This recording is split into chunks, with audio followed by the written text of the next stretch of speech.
So what we have here, we'll talk about first, is going to be the transformer. What that is doing is it's taking the power from the main feed over there and it's running it through here, down here, going from the 120 into the bottom of this transformer and then transforming this 120 volts into 5 volts, as you can see right here.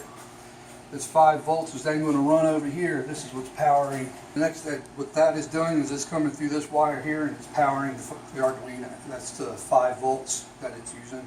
It's coming through that transformer into the Arduino here. And what the Arduino is doing is that is actually controlling everything that's going on downstream from here. We have several different pins. Some are digital, some are analog. The digital pins are set to inputs or outputs depending on what they need to be. The output pins are running down here and they're going through and they're feeding the solenoids to help control the hydraulics. And then you have the input pins, which are actually reading what's going on over there and then controlling what's going to happen next. Alright, and then we got some solid state relays over here tied into the control system, and when the Arduino comes on, it activates one of the solid state relays, which keeps the voltage present so that way when the break in the circuit activates the emergency stop. So if that drops out, it'll also trigger the emergency stop that way. Then we ran this to the different boards, and 4 buttons each board, so we have all the simulated, well not simulated, but actual multiple controls. And then we've got it all looped back around, and we have 2 more sets of controls over there. And we can use any of these buttons to activate it and make it work. And what we're controlling here is a hydraulic system. And the hydraulic system's obviously, we've got a lot of different parts here. We've got a couple solenoids. We have a little hydraulic motor, and we have an armature hooked up along with some sensors. So it actually can communicate when it's all the way extended or retracted, and we had collectively programmed it to do different things, when at certain times with the sensors. So the system will run when it goes out.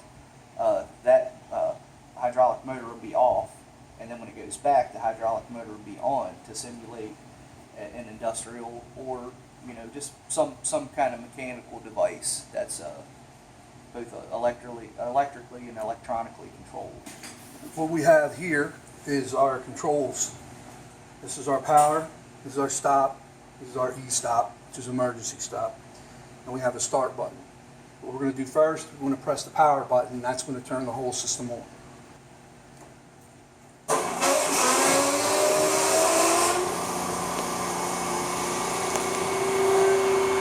Normally we would have a screen here that would tell us what's going on, but we don't have that, but we know that the pressure is going to be built up by now. So we'll go ahead and we'll hit the start button. What that's going to do is that's going to initiate our cylinder over here, which is going to go back and forth, which is going to represent the push motion of something being pushed into a conveyor belt. At that point, what you're going to see is you'll see the motor come on. The motor is representing a belt that's going to be taking that product off of the assembly line or away from the piston so it can drop down and receive another and push it onto that belt and move it out of the way. So I'll do that by hitting the start button. As you can see, the piston's starting to move now. Once it hits this contact here, which is a limit switch, it's going to read, the Arduino's going to read that something happened and it's going to send it back. You'll also notice now that the motor is running. It's pulling that product off that line. Another product falls, it's being pushed out by the piston. Once it hits the conveyor belt, right on the limit switch, it pulls the product down the conveyor belt.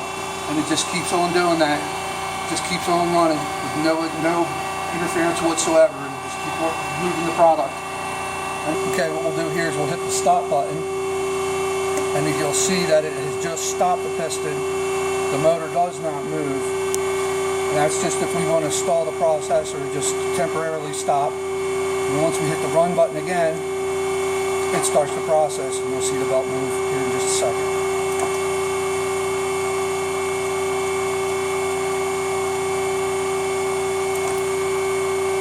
And that's pretty much what we designed this to do, is just to run continuously and move product until it stopped.